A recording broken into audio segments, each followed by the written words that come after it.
Gentlemen, I'm going to talk about China-Taiwan conflict. Let's look at the brief history of this conflict, how it all started. So, the Republic of China, which is the Taiwan, was founded in the year 1912 after the end of the rule of Qing dynasty and the 1911 revolution. At that point of time, the presidency of Taiwan, that is the Republic of China, was taken by Dr. Sun Yat-sen, who was then succeeded by Yuan Shikai. Thereafter, at that point of time, Taiwan was under the rule of Japan. But after the defeat of Japan in the World War II, this Taiwan island was mainly exercised, the control was exercised by the Republic of China, that is Taiwan. Thereafter, the jurisdiction has been exercised by the Republic of China, which is now known as Taiwan. And this relation has been there since a long time between both these countries. At that point of time, the People's Republic of China was founded in 1949 by Mao Zedong, who also wanted to accede the Taiwan as their own territory and wanted to exercise the sovereignty over Taiwan, but was not able to do so. And thereafter, there has been concerns, there has been conflicts. There has been 3 conflicts over the years. Once in 1954, followed by 1958. Then in the brief year between 1995-96, and possibly the 4th conflict which we are now seeing, that is in the year 2022. I'll be briefly talking about it. But first, let us differentiate between the term One China principle and One China policy. Now, One China principle is favored by the People's Republic of China, which is the China. It says that Taiwan is a part and parcel of China, the People's Republic of China, and they exercise sovereignty. They want to exercise the sovereignty over that piece of island. However, the United States of America follows the One China policy. It says that it understands that Taiwan is a part of China. However, it acknowledges but not recognize it. So there is a strategical ambiguity between both these terms, which has maintained the status quo over the disputed islands. And now we have seen that recently US Speaker of the House of Representatives Nancy Pelosi visited Taiwan. It is being criticized by the Chinese government as a harm on the territorial integrity of China. However, we do know that Taiwan is not a portion and parcel of the People's Republic of China. It is a separate entity and a separate state and a nation. This has created a geopolitical turmoil over the East China Sea and the Taiwan Strait, which is a 130-kilometer long stretch between both these nations, and strategically and economically a very major portion in the whole world, because I think 30% of the trade is being going from that portion only, the Taiwan Strait. Moreover, there is a company called the Taiwan Semiconductor Manufacturing Company, the TSMC.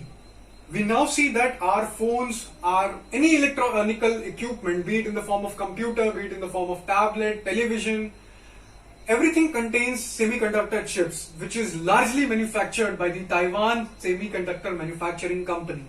Now, if we see that if China will be able to occupy mainlands of the Taiwan, then the TSMC will fall under the purview of the People's Republic of China, which will be a direct threat for the whole of the world, because China can, whenever want, it can stop the flow of semiconductor and thereby rising or thereby giving birth to a semiconductor crisis, which can be catastrophic in the longer term, because we are now in the age of artificial intelligence, and it would be difficult for ourselves to survive without these electronical equipments. And also, it is a threat, a direct threat to the United States of America's economic supremacy, because in this economic race, USA will lag behind if China will be able to preoccupy the mainlands and the Taiwanese Semiconductor Manufacturing Company of the Republic of China.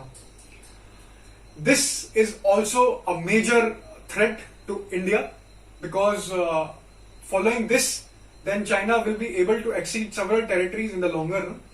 And also in the centenary of the Chinese Communist Party, the Chinese President Mr. Xi Jinping said and dropped the term peaceful reunification of Taiwan into the Chinese territory, which is also termed as a threat to Taiwanese sovereignty.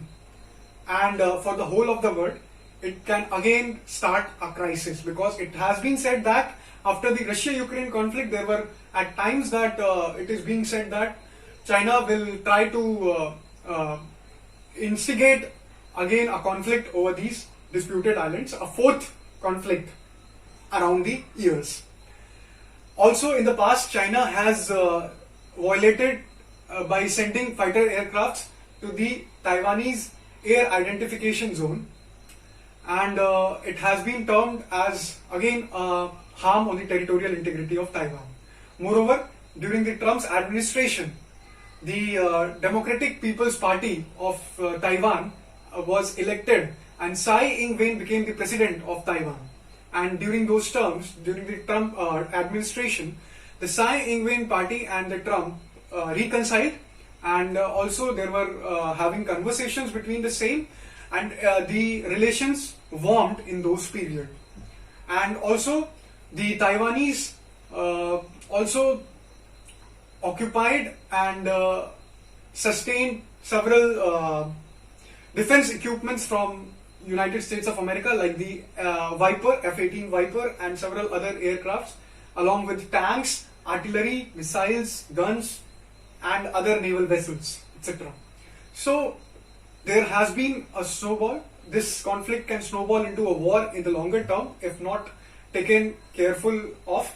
In this point of view, the United States of America is keeping a close eye on the People's Republic of China. And because of this strategic ambiguity between acknowledge and recognize, there has been maintained a status quo in that particular area of the world. Now, for the Chinese government, it is being said that the United States of America has been exercising power in the Indo-Pacific zone by conducting the Malabar exercise in the Indo-Pacific, in the Indian Ocean, by acceding into the Quad grouping, by taking into account the United States of America, the Australia, India, and the island nations of Japan. Thereafter, signing the treaty, and by making the alliance of the AUKUS, which is termed as the Australia, the United Kingdom, and the United States of America.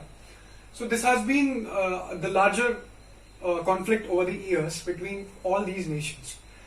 At last, I would like to say that it would be very keen to watch what happens in the following years to come, because there has been heated debate that China can anytime send their military, and a full accession can be taken from over the islands of Taiwan by China.